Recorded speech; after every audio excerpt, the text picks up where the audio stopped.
que desenvolveron o seu traballo no ámbito das bibliotecas escolares e foron capaces pois, de diseñar e plantexar un proxecto e un programa moi ben acollido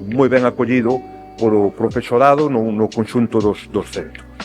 Tamén quixera agradecer en concreto en esta edición pois aos ponentes que nos acompañan, ponentes de gran prestixio procedentes do ámbito universitario, tanto da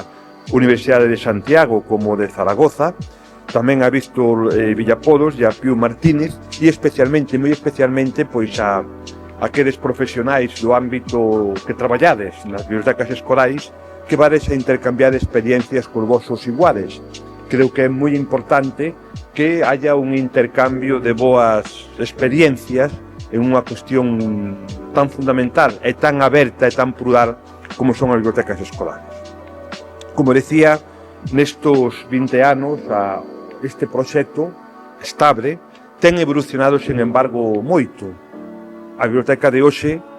a biblioteca escolar de hoxe non se parece en nada de fai 20 anos. Estou seguro que non se vai parecer en nada a de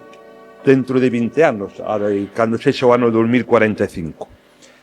Creo que me tedes escoitado dicir máis dunha vez que a evolución das bibliotecas en Galicia ten sido extraordinaria. E os que temos certos anos acordamos a biblioteca como un lugar de castigo. A todos nos castigaban na biblioteca, e é algo que sempre digo e repito en todas estas sesións, porque creo que é un símil moi significativo. Os que temos certa idade, como a min, e nos portábamos mal, en ocasións, nos castigaban a biblioteca. Era un lugar desanxerado dentro dos centros. Hoxe é xusto ao revés. Hoxe pois, é un dos corazóns máis importantes dos centros educativos e sempre que se visita pois, un centro,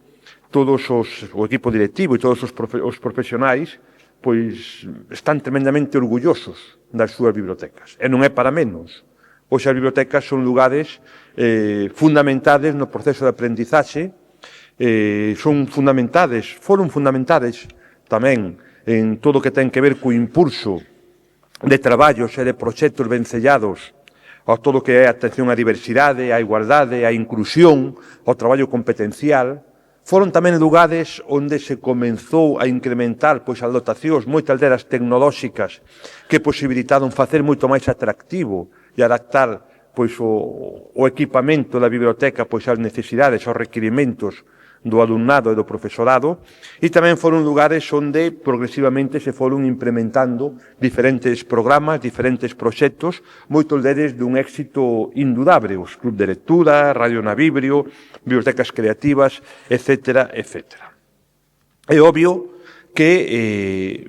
fai 20 anos as bibliotecas eran unhas, dentro de 20 anos as bibliotecas van ser outras, e agora nos topamos cun desafío significativo no ámbito da xestión educativa en xeral, pero no ámbito da biblioteca, de todo o que se asocia á biblioteca en particular, que é adaptarnos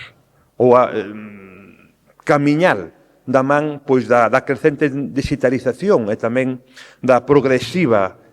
dotación tecnolóxica que se está implementando pois, nos diferentes centros educativos e no conxunto da educación. Estamos nun momento de cambio de paradigma educativo, onde o mundo digital está cada vez máis presente. E xa non só no que é o proceso de aprendizaxe, senón tamén nas interaccións que existen no ámbito das familias, no ámbito do profesorado, no ámbito do alumnado. Creo que un dos grandes desafíos que ten calquer sistema educativo, por suposto o sistema educativo galego, nos próximos anos, xa actualmente, pero nos próximos anos, é ser capaces de insertarse dentro do crecente proceso de digitalización que ten o conxunto da sociedade, tanto nas relacións sociales, afectivas, emocionales, como tamén en todo o que ten que ver co proceso de aprendizaxe e a inserción de novos avances tecnolóxicos, como pode ser a inteligencia artificial, da cual falaremos hoxe en todo o que ten que ver co proceso de aprendizaxe e coa xestión da información e do coñecemento. Nós somos conscientes, dentro do ámbito da Xunta de Galicia, somos conscientes desta situación. Estamos, de feito, iniciamos os trámites dunha lei, que é a Lei de Educación Digital, que queremos regular, ordenar todo o que ten que ver ca digitalización e curso das tecnoloxías no proceso educativo. E xa digo, non só no proceso de aprendizaxe, que tamén, senón tamén en moitas cuestións como poden ser as interaccións entre o profesorado e o alumnado, todo o que pode ser o direito á privacidade, a protección dos menores, ao ciberacoso, en definitiva, a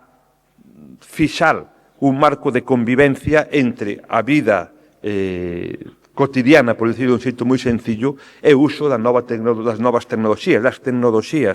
no proceso de aprendizaxe. Estamos tamén insertos nun proceso de evolución dun dos programas máis significativos, como é o EDISGAL, de uso da tecnoloxía nas aulas. Estamos en pleno proceso de evolución do mesmo para adaptado aos novos requerimentos da sociedade, aos cambios que temos e percibimos na sociedade, por exemplo, todo o que ten que ver ca inteligencia artificial, o seu uso, o seu bo uso dentro do proceso de aprendizaxe, e todo eso vai a marcar, vamos ter un pilar, non me cabe menos dúda, importante no ámbito das bibliotecas escolares. Tamén decir que todo isto debe camiñar de xeito parello ao reforzo das competencias lectoras, das competencias, si se quere, máis tradicionais, onde as bibliotecas tedes tamén un papel tremendamente relevante para reforzar o hábito lector. Neste sentido tamén queremos impulsar, e vamos a impulsar xa de cara ao curso que ven, dentro dun programa de reforzo das competencias lectoras, o denominado A Hora de Ler.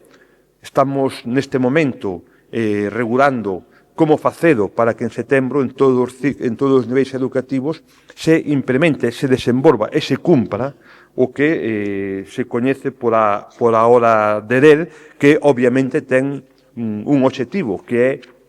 compatibilizar a crecente tecnificación, digitalización do ensino con estrategias que reforcen o que é a comprensión lectora dentro dun modelo educativo híbrido que combine, por unha parte, o uso da tecnoloxía e dotar de competencias tecnolóxicas e digitais ao noso alumnado, porque se queira ou non se queira, estamos nunha sociedade absolutamente e crecentemente digitalizada, pero iso non ten que ir en contra dos hábitos, si se quere, máis tradicionais, como pode ser a lectura, e por iso impulsamos esta hora de lectura ou outras estrategias como a posta en marcha dunha liga escolar de debate, que ten moito sentido esta liga escolar de debate para fomentar no alumnado as competencias lectoras, para completar tamén todo o que ten que ver cas competencias lingüísticas, e que o alumnado se enfrente literalmente a todo aquilo que ten que ver cos debates retóricos, e iso contribuya de xeito integral a unha mellora das competencias digitais, das competencias lectoras e tamén da competencia lingüística. En definitiva, queremos seguir dando pasos en positivo para que as bibliotecas escolares sigan sendo o que son.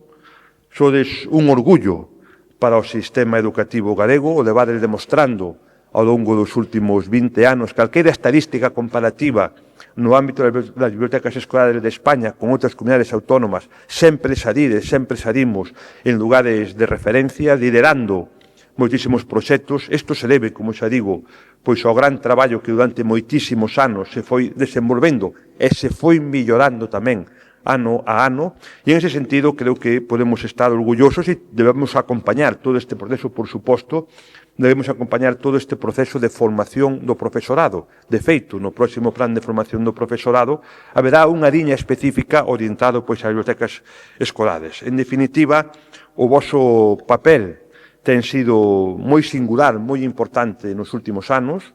Se fixeron moitas cousas, quedan tamén moitísimas por facer. Temos que seguir mellorando, temos que seguir adaptándonos ás novas situacións, facendo frente aos novos desafíos e seguir mantendo as bibliotecas no que son un dos lugares de convivencia, de innovación, de traballo competencial máis importantes que teñen os centros educativos e que, por suposto, contribuyen a que o noso sistema teña avanzado notablemente nos últimos anos prácticamente en todas as variables que miden a saúde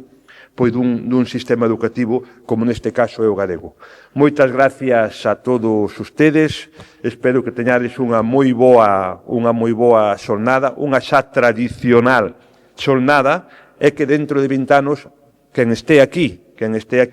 poida ter tanto orgullo como temos nós en este momentos por celebrar un cumpleanos, que non é un cumpleanos menor, son 20 anos, como dicía o tango, 20 años non é nada, pero son bastantes, pois poidamos estar e seguir estando tan orgullosos do traballo que facedes como estamos en este momento. Moitas gracias.